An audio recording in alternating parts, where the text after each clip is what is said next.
All right, good afternoon, everyone. Thank you for joining us for the second four-part series this fall on competency assessment. My name is Eric Brichto. I'm the Vice President and Counsel for CAMI, and I'm joined in kicking this webinar off by Dr. Brad Bavay. He's the Assistant Professor an Assistant Professor at Trinity University. He's our current Standards Council Chair and a longtime CAMI site visitor. Now, a couple of things before we get into this. We are recording this session, and we're going to post this on our website afterwards. And you may notice you're all currently on mute and will remain so throughout the rest of the webinar. If you have questions, please write them in the attendee chat section in the upper left-hand corner of your screen. If those questions are technical in nature, I will write back to you in the same place. If they're substantive, we'll do our best throughout the webinar, and if time allows at the end, to answer those questions. All right, and before we go any further, to let everyone know that this webinar series is brought to you at no charge through the generosity of the Dawn Gideon Foundation. This foundation was founded in 2015 in memory of Dawn M. Gideon, a truly strong, intelligent, and creative force in life and in her chosen profession. Dawn dedicated herself to working with struggling healthcare providers and finding creative avenues to success. Honoring the memory of Dawn Gideon, a graduate of the CAMI program at University of Pittsburgh, this series serves to advance the quality of healthcare management education by sharing best practices in competency-based education. At this point, I'm going to turn it over to Brad. Okay, thanks, Eric. Welcome, everybody, and again, thank you for taking the time today to spend a little bit of time with us and to really gain some greater clarity on competency assessment. As you'll see over the next couple slides, before I turn it over to Nolan, this has been a fundamental focus area for CAMI. It's frankly a little bit of a struggle for all of us. But I think an important area as we progressively evolve in this area of competency-based education and how best to assess it. So before I go much further, though, it's important to understand kind of where we're at and why we're here and exactly in very specific terms what we're examining. Under the old criteria, in the 2013 criteria, which understand that we are now under the new 2017 criteria. The criterion actually read as you see it on the screen. The program will evaluate or regularly evaluate the extent to which students and graduates attain the competencies and use the evaluation for continuous improvement. This has evolved into what you see here with 3C2. The program will regularly evaluate the extent to which each student attains the competencies at the level targeted by the program, and will have a process in place for communicating that information to students. As well as what we see in 3D2, the program will collect, analyze, and use the assessments of student competency attainment for continuous improvement.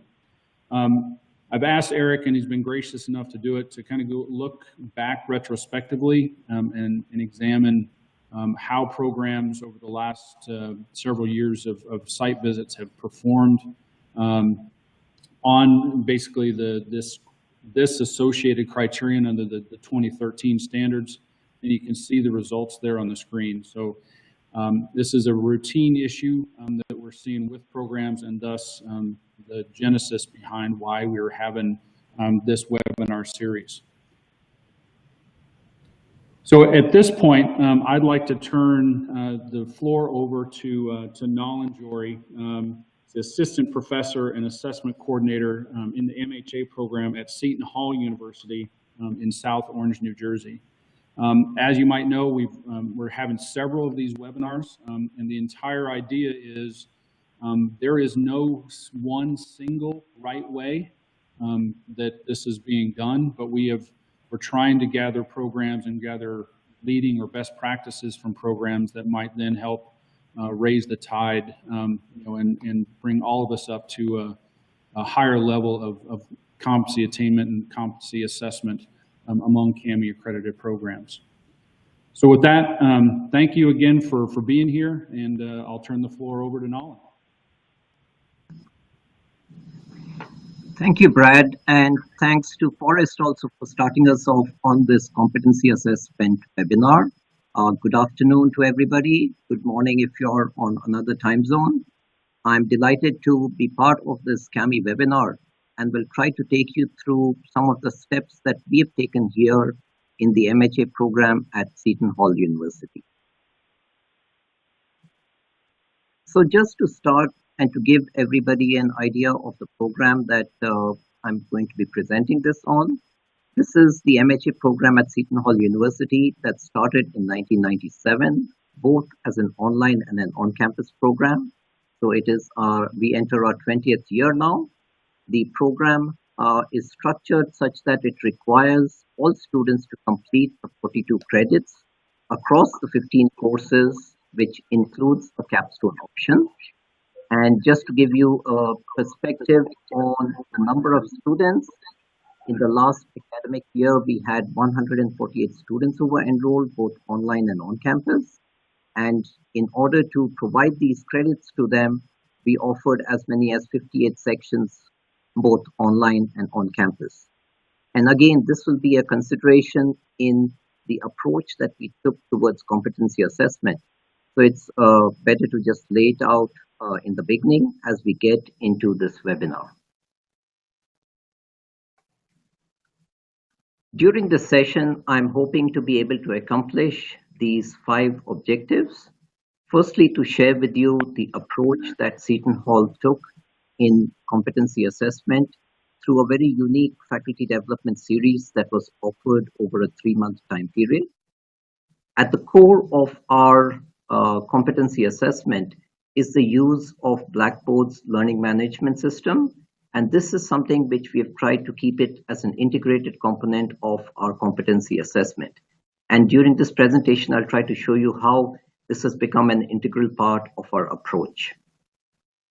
In order to be able to give you some flavor of our approach, I would like to share with you what we have done in terms of assessing the competency assessment at the individual, the course, as well as the program level.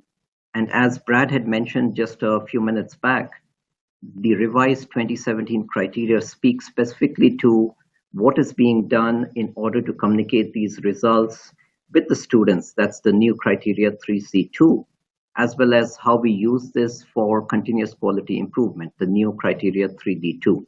So this is what we've been trying to address so that we are current and we meet the requirements that are in place. The backbone of our competency assessment has been a step-by-step process that we use based on rubrics that were developed, firstly for the entire MHA program, and we've then tried to make sure that it goes down to all the courses, the assignments, everything that is being outlined over there. So I'll just share with you a brief outline, which takes you through the steps that were followed in the faculty development series. And lastly, some of the early results that we have based on the use of Blackboard for competency attainment, what we've been able to do. So I'll try to share some screenshots with you in terms of what is it that we can share with faculty, with the program director, as well as what can potentially be shared with students. So these are the 5 objectives that I hope to be able to accomplish in the next 25 to 30 minutes and leave enough time for questions and answers. In case there are any substantive questions in between, we can definitely pause and address those. Otherwise, there is ample time built for questions and answers at the end. So just to start off, I wanted to share with you this broad approach to competency assessment that we followed at Seton Hall University. So our starting point for this was the university's mission, vision, and goals, which is aligned with the department's mission, vision, and goals. And that's what we took as a starting point. And within the program, the starting point for the competency assessment was the mapping of competencies and courses, which we also learned in the last webinar, the famous figure 10, where we map out all the courses with our competencies. So once we had this mapping of our competencies across the courses, we used the faculty development series in conjunction with mentoring through our faculty champions to ensure that we are able to really have the same methodology being used, the same approach to competency assessment being used. And our starting point for the competency assessment was making sure that we had very rigorous course objectives. So that's where the course objectives was the entry point for our competency assessment. Once the course objectives had been rigorously defined, we moved on to aligning them with competencies at the course level. And once this competency alignment had been done with the course objectives, we were able to ensure through our course module learning plan, which I will share with you, and there are copies of this embedded in the slideshow, which you'll be able to access, to tie up both the teaching as well as the assessment of these competencies. Within Blackboard, this approach really translated to ensuring that we had assignments that were created within Blackboard, and these were aligned with rubrics, which allowed for the assessment of these competencies. So in a broad overview, you can see how, starting with the university's mission, vision, and goals, we are able to link our competencies through the course objectives and have a system in place through Blackboard in order to ensure that we are able to assess these. The next slide here shows the logic of the competency assessment and how we were able to really use the master rubric of the MHA competencies in alignment with the assignments that were created within Blackboard, so the student assignments that were there. And once the system was set up, it allowed for the assessment of the competencies at the three distinct levels. Number one, the MHA student level, which is what the new criterion 3C2 really speaks to. We had an aggregation of this data that could then lead to the MHA course level competency assessment. And I'll share at the end of this presentation some early results from assessing these competencies at the course level. And finally, you can also see the aggregation then logically building up to the next MHA program level. So once the rubrics with the MHA competencies are aligned with the student assignment in Blackboard, we are able to then go in and undertake the assessment of these competencies at these three distinct levels, which clearly speaks to the revised criteria for competency assessment, which is there, the 3C2 and the 3D2, namely.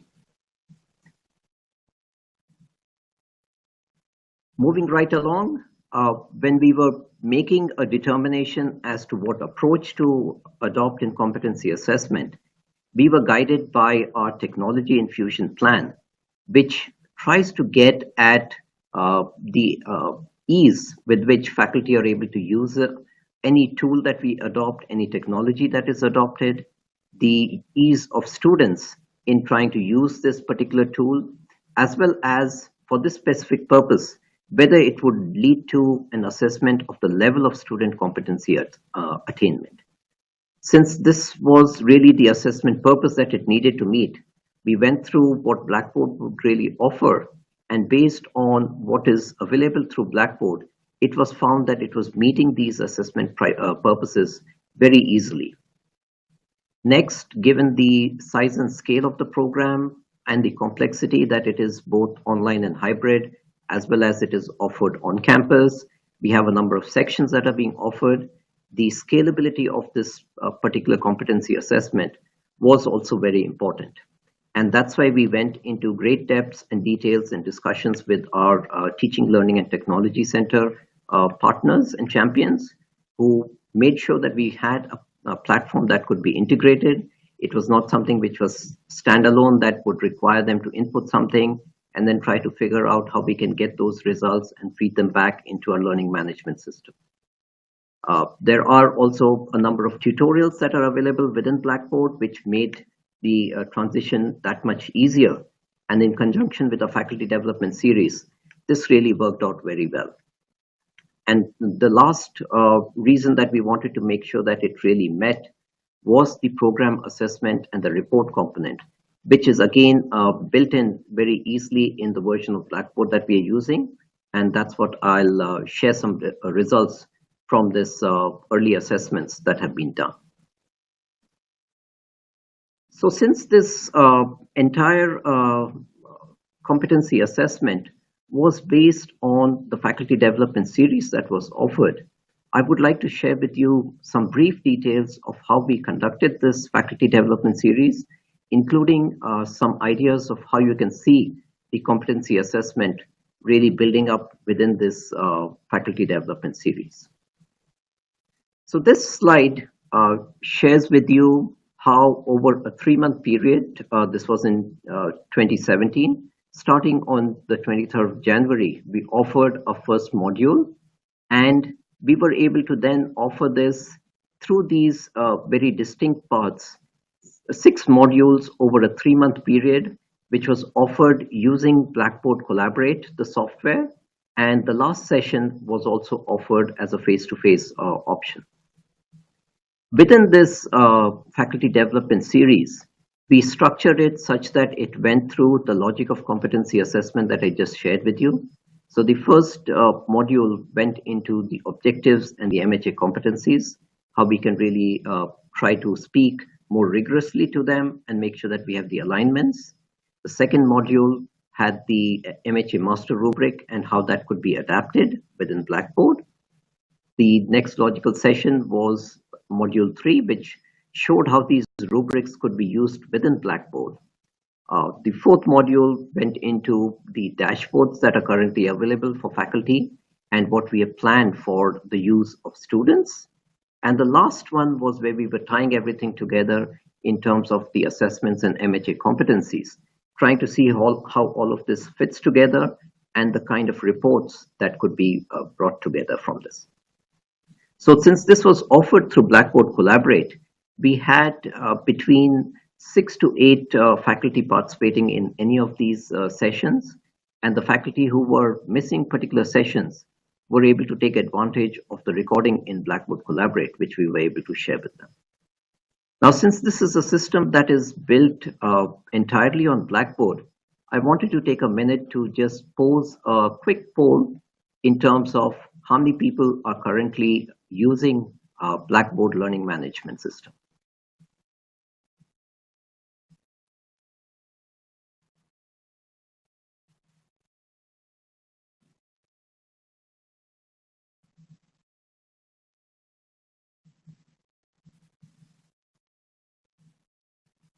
So let me just give it maybe a few seconds more. We've had good responses. I believe of the results that have come in here, about 40% of the respondents shared that they use Blackboard Learning Management System. So this is something which we've tried to structure our Blackboard management system such that we are able to use it both for offering the faculty development series as well as the backbone for the competency assessment. I did see some messages coming that people are using Blackboard, but they'll be switching to Canvas. So I think that's also a good point which I should address at the outset over here, that we've designed the system on Blackboard. But I think the big takeaway for me from really working on the competency assessment was that there is this need to ensure that we first systematize all our competencies and only then look at how you're going to automate it. So the automation through Blackboard comes later, but the logic of how this is going to be done is something which is independent of Blackboard. So I think there are messages both for people who are using Blackboard as well as for others who are not. So the first stage of systematizing it, through the planning which goes into developing these faculty development series and implementing it is also very, very critical. So taking you quickly through some of the key sessions within the faculty development series and how it aligned with the competencies. We had the first module, which was about the course objectives. And this went straight from Bloom's taxonomy, where we were trying to make sure that firstly, those objectives that are being defined rigorously, that they include both the cognitive as well as the affective objectives that are there, and that they are written at an appropriate level. What we also wanted to ensure was our faculty, they are able to really consciously see that these objectives, together with the courses, show a progression in learning difficulty as we transition from a first year to a second year course. So those are some of the things that we emphasized. And you can see that embedded in the slides once you get them is the worksheet that was used for making sure that these objectives were rigorously defined. These were then shared for feedback, and we were able to really provide that feedback from our faculty champions to ensure that they had the proper guidance in developing these course objectives. Once the course objectives had been rigorously defined, they were then in a position to then go on to ensure that these objectives could be mapped onto the domains and the competencies, the MHA competencies that are there.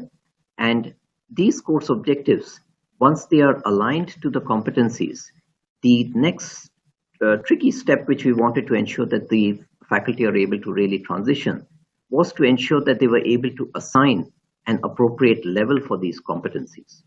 Now, since we were transitioning from the objectives, which is what we expect the students to be able to do, to what is it that they are able to do, the competencies, we had a worksheet which again went into the alignment of these competencies and helped them to get at the level that would be ascribed to this. And again, that's something which is embedded in the Word document that accompanies these slides. When we were considering what needed to be done in terms of assigning the levels for the different competencies, our starting point was to go back and look at how these objectives, the course objectives, had been defined. Going by Bloom's taxonomy, we decided to categorize these both the cognitive as well as the affective objectives as either the beginner, the intermediate, or the advanced. And you can see in this slide that the categorization that we followed was to have levels 1 and 2 of Bloom's taxonomy as being a beginner, the levels 3 and 4 as intermediate, and the levels 5 and 6 as the more advanced. So this was something which followed very easily, and we took a conscious step at this stage to ensure that we used these levels that had been ascribed to the objectives to use them for assigning the levels to the different competencies. And just to elaborate that point, I have these current course objectives and the mapping to the MHA competencies that are provided over here for one of our courses on health policy. So you can see that when we had the first objective, which was describing the complex health policy making process, we had two MHA competencies that it mapped onto, competency 2.3 and competency 4.1. Since the objective, the course objective, was at the beginner level, we've assigned the competency also at the beginner level. Now, when we look at another objective in the same course, the health policy course, where we are looking at applying a health policy model to a particular healthcare problem or issue, we have the same competency 4.1, which is provided here, and that's why they are both highlighted. Since this course objective is at a higher level, it is at the advanced level, the same competency here is now going to be ascribed a level 3. So this was just to ensure that we don't get confused between the levels that our course objectives are at and what levels the competencies are at. We've ensured that there is consistency, and all the competencies, the levels that they are ascribed to, are based on the course objectives, the levels that the course objectives are really being ascribed. So that's the reason why this starting point of using our course objectives for the competency assessment was very, very critical, because the assignment of the levels of competencies really draws from the course objectives. Moving right along, we wanted to make sure that this is not just an exercise in wordsmithing. We wanted to make sure that this translates into all that is done within the courses. And to that end, we had used this course module learning plan template. Again, there is a model template which is embedded in the slides here. But what it does is it looks for each of the modules, for each of the weeks that these courses being offered. What are the specific competencies? What are the specific objectives first that are going to be addressed? What competencies do they map onto? And how are those competencies going to be addressed through the very specific readings, very specific pre-class materials or activities that the students would engage in? What would be done within the classes? And having very detailed and outlined outcomes that they would be achieving. And to just complete the loop over here, what is the kind of assessment that would be used to ensure that we are able to assess these competencies?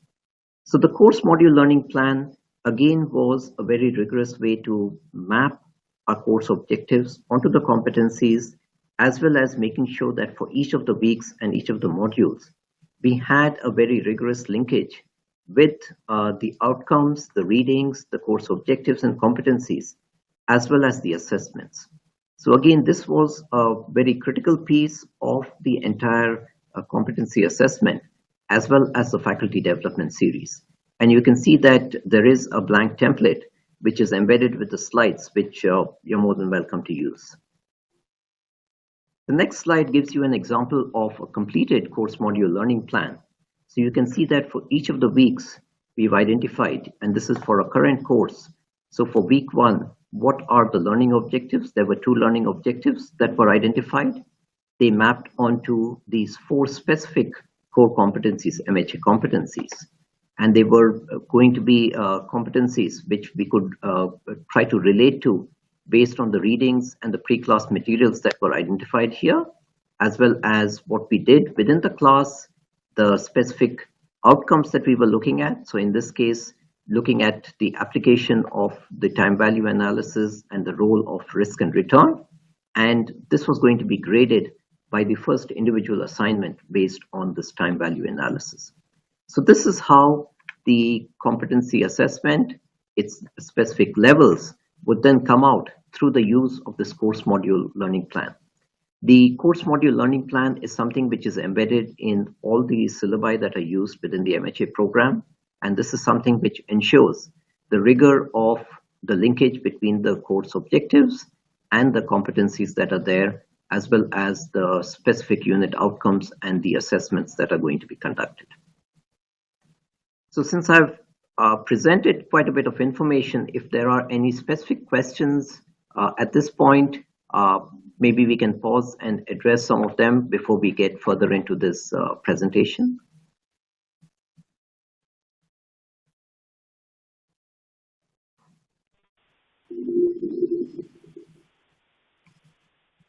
So I see there's a question about the use of one basic assignment related to competency assessment with rubrics for all courses and monitor the students' progress through their program. This is a great question, and I think that's the reason why we've adopted the use of the MHA master rubric. So this is something which tries to capture all the competencies within one rubric, and this is something which we have shared with all our faculty, such that they are able to use this. They use only the competencies that are applicable to their specific assignment, and this puts them in a position to really be able to apply it across all the courses that they are offering. If this is what you were asking, I think that's what the master rubric really gets at, and I'll be addressing that point just a bit later into this presentation.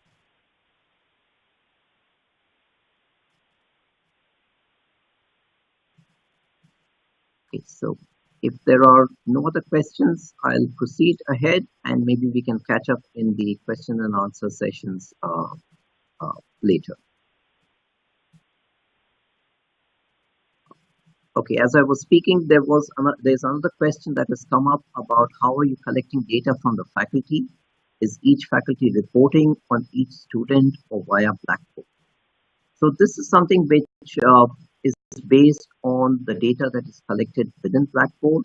Once the assignments are set up and the rubrics create those alignments, all the data is reported within Blackboard. And that's the reason why we went for the Blackboard Learning Management System, because this is where all our courses are being hosted, all the assignments are hosted, the grading, everything is contained within Blackboard.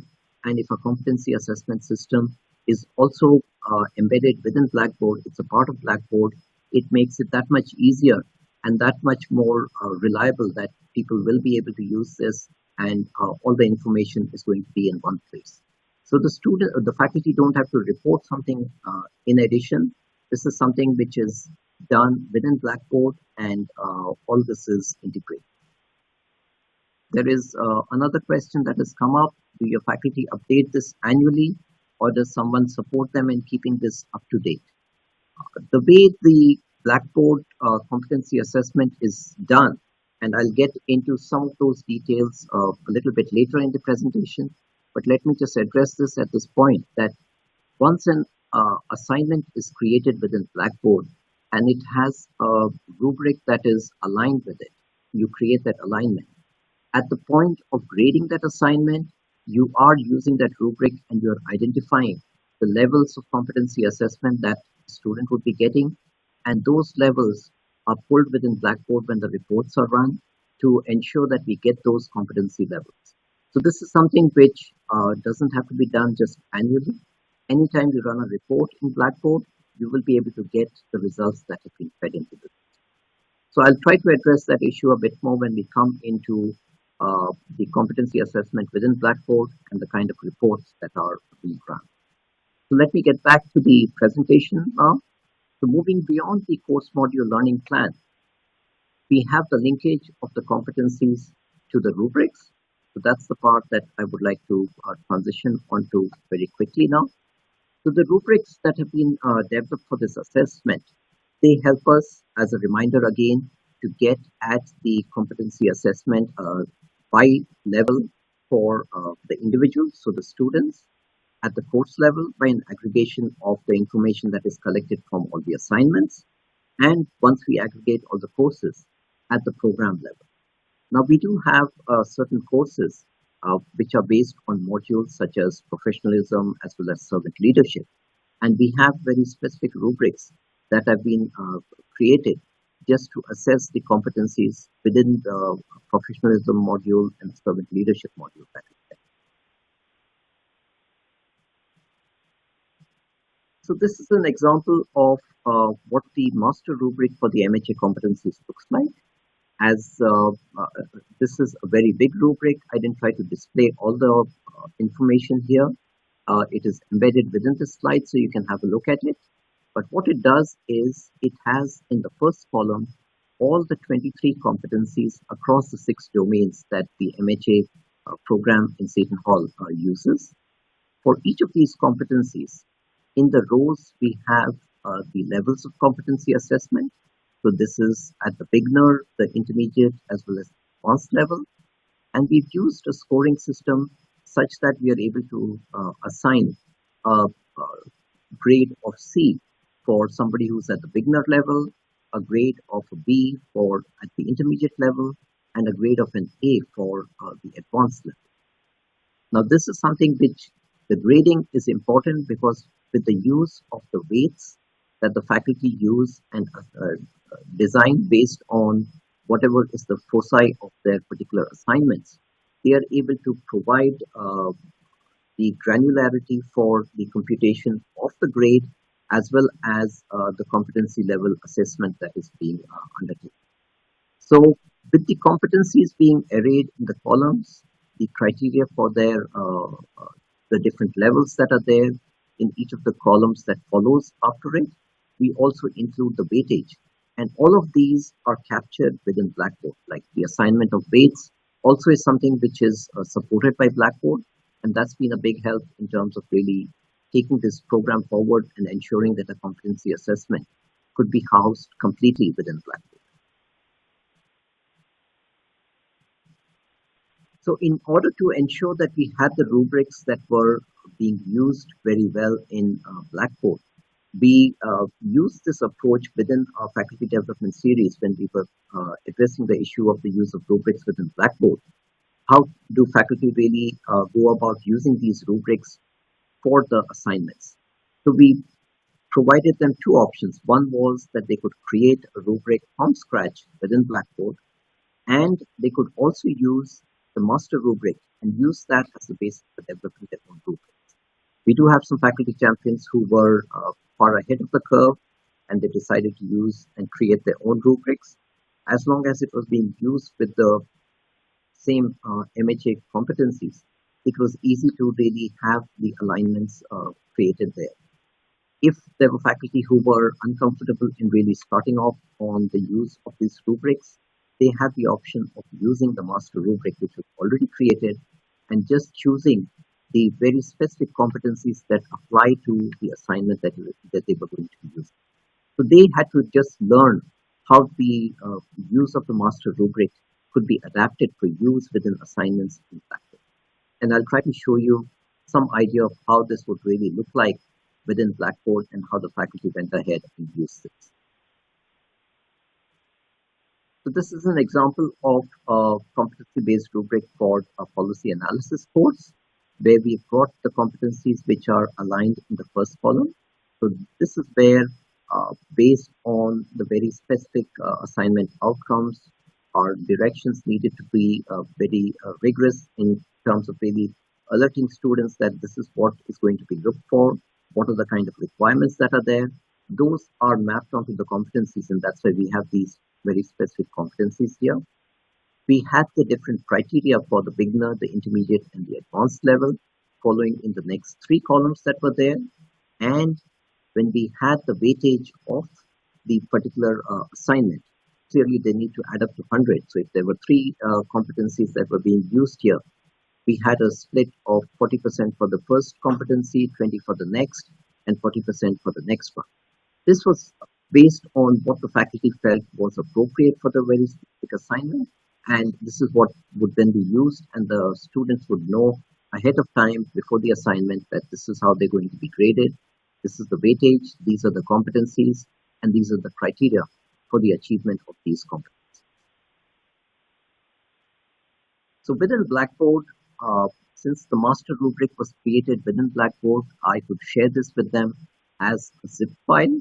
And once that was shared with them as a zip file, the first step that they had to undertake was in their packages and utilities, save this rubric file, the zip file that is there. And then within their course, they would choose where this rubric file would be really imported into.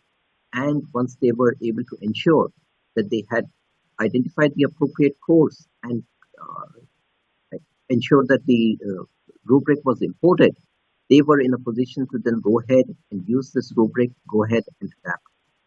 So that's the part which we get into over here. The next step is when you open your course and go into the rubrics within Blackboard, it shows that you have imported the MHA master rubric, which has all the competencies, all the domains and competencies. And for each of those domains and competencies, you will see that it opens up this window when you open the arrow over there, since it has a contextual menu. You can edit it, you can delete this row. So you can go ahead and delete the rows that are not applicable to you. So instead of struggling across 23 competencies, if there are 3 or 4 competencies that apply to you, you could go ahead and delete the other competencies from the MHA master rubric and just have to work with the competencies that apply to your very specific assignment.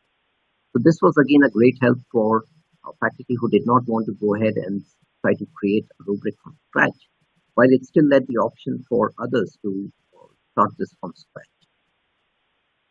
As you can see that based on the adaptation, if there were only 4 competencies that applied to this very specific assignment, the faculty could go ahead and use that and apply, just choose those particular competencies and apply it to their assignment.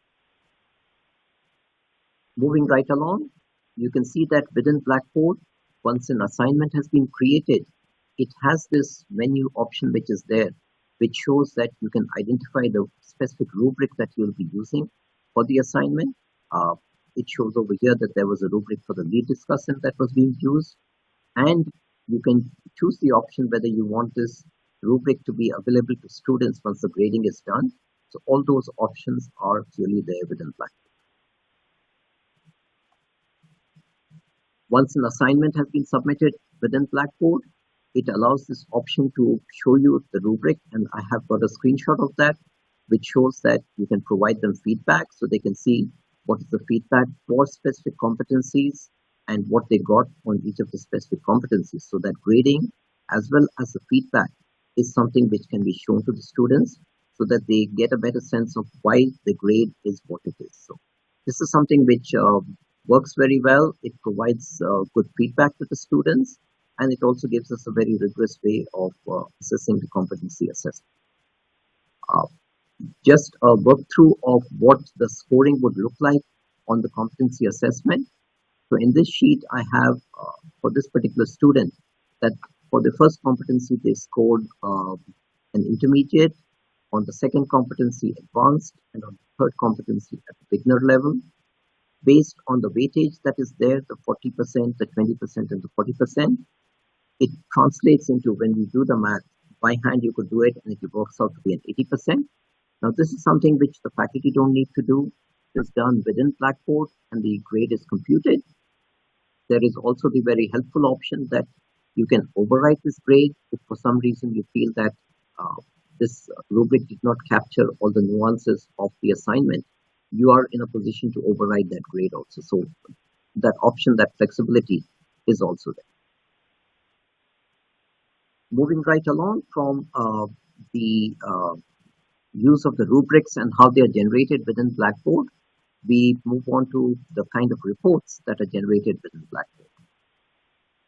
So over here, we can see that our guide was again the very specific criteria, the 3C2 and the 3G2, to see that we have the competency attainment being reported in addition to the grade for the individual students.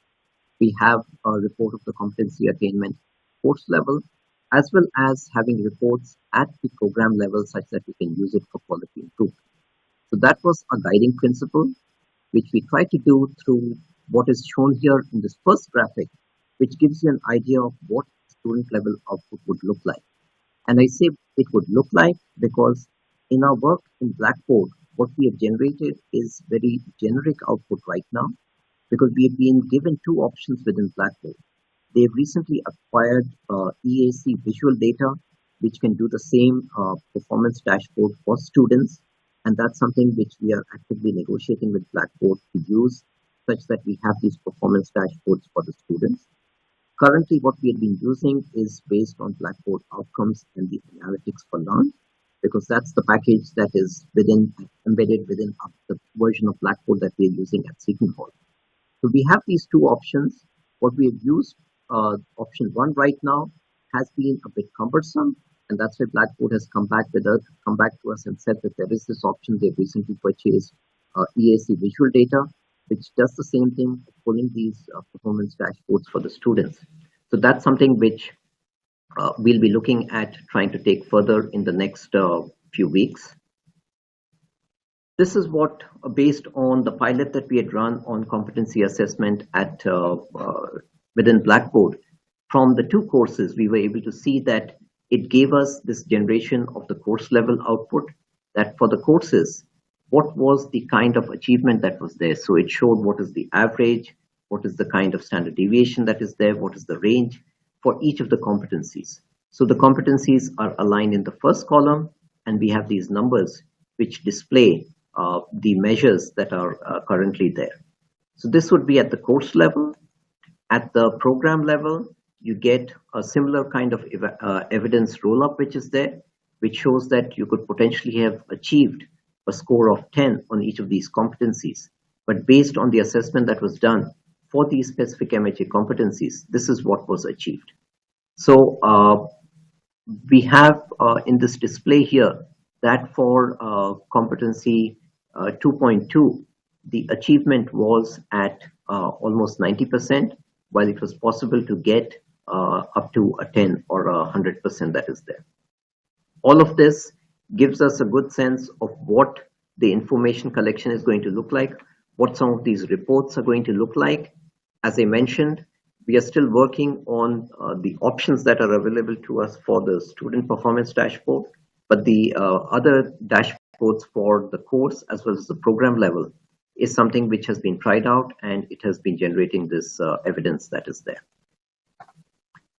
So I'll just try to conclude this by looking at some of the lessons that we learned in implementing this competency assessment that is there. The first big lesson, and which I tried to mention even early on, was the need to really systematize before automating.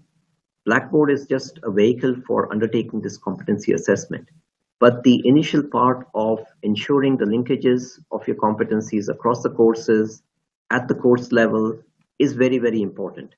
And I'm glad that we spent this time in terms of making sure that our starting point of the objectives was something which was addressed, and we took that as the starting point for a competency assessment and the attainment that is there.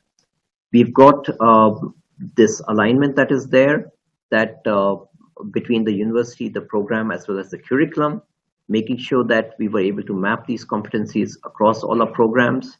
So that's something which all courses are doing. Since the faculty development series was integral to our development of the competency assessment, we made sure that we were able to really chunk this and make sure that we were doing this in a manner and providing it to the faculty in such a manner that they are able to use it. They had enough time to, between sessions, to work on worksheets, give that back for feedback, get feedback, make the revisions, and move on. So over a 3-month period, we were able to do this. If we space things out like this, it's something which really works well. The last point that I have on the slide here is our partnership with instructional design. The Teaching, Learning and Technology Center at Seton Hall has been a blessing to us. They've really been working very hard to make sure that whatever our needs are being addressed. So we've had this ongoing dialogue about the competency assessment, which has worked very well, and we look forward to completing the loop on the remaining dashboard for students that remains outstanding. And just some issues regarding the implementation. I think the time we spent on objective development, making sure that those were rigorous, was something that was time well spent. Looking at ways in which we can make things simpler for the faculty. So providing the several examples like the master rubric, providing the templates for the competencies as well as the objectives was something which was very, very important. And I would again emphasize the integral role that the faculty development series played, as well as the role of our faculty champions and the mentoring that was there. So with this, I will conclude this presentation and thank the Don Gideon Foundation for really sponsoring this webinar series. And if there are any questions, I can pause for those questions now.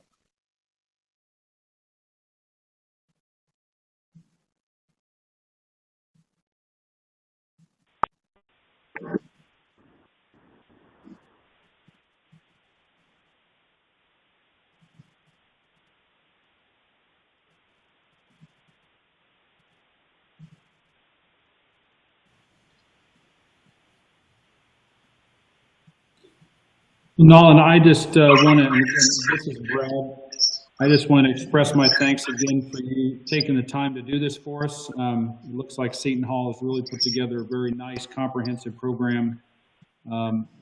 So thanks again. And I appreciate Eric for helping to host this and making sure that it's available. It is recorded. So if we need to go back and revisit, it sounds like there were a couple folks that had some audio problems. But hopefully the recording will make any sort of audio problems disappear. I just saw the question. Nolan, are the slides going to be made available? I assume so. Yeah, they are with Eric. So I think he has a system of posting those. I do remember getting the slides from the first webinar. Yeah, okay. And it looks like you had somebody chime in with a question here at the end. Yeah, I can see that. And thank you, Brad, for the compliments. So that's well taken. I appreciate it. And we're always delighted to share what we are doing and learn from others also. So there is a question from Darren regarding the faculty mentoring. That's again a great question. And Darren, what I meant by faculty mentoring was this is an integral part of a faculty development series. When we designed the faculty development series, and this is our third offering, the third year that we are offering the faculty development series, we've set up a system whereby we have a number of faculty champions. There are at least 3-4 of us who have gone through this several times, who are in a position to provide this guidance to other faculty members who are new, the adjuncts who we work with. And what we have done is, since we have these several templates and examples that are there, the worksheets that they work on, once that is developed, they are in a position to then go ahead and share and provide that for feedback. On my own, since I also work as the assessment coordinator, I've had several faculty members who reach out to me with specific questions on the use of rubrics and how they can be set up within Blackboard.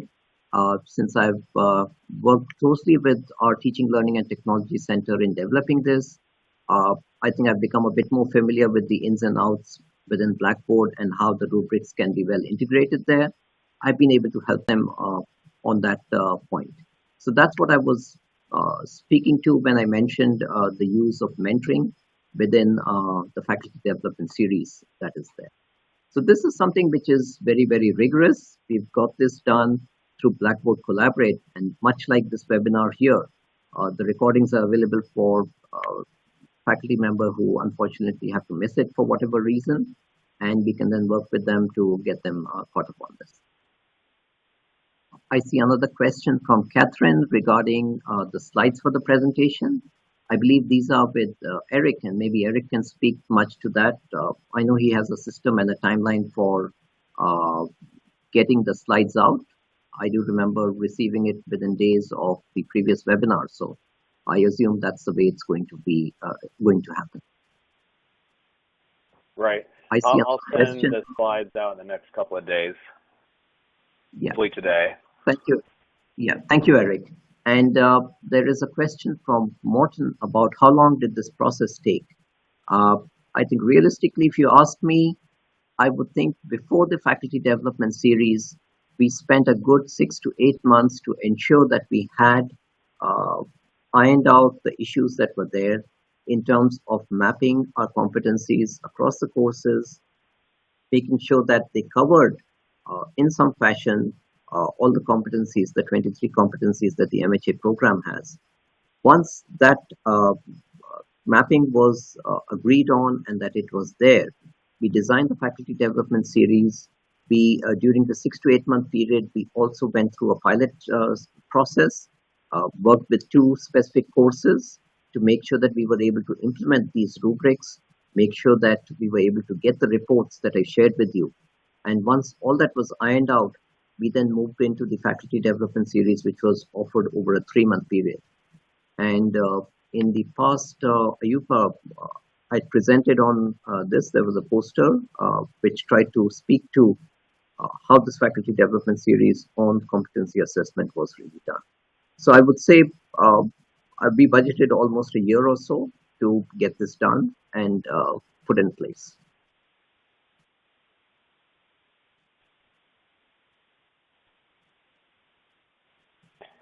Any other questions?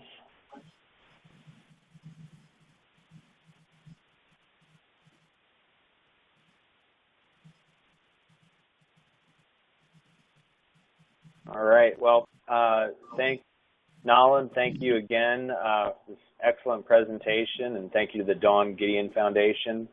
I will be sending out the slides hopefully later today to everyone who attended, and if you have any other questions, let us know. Okay. Thank you, Eric.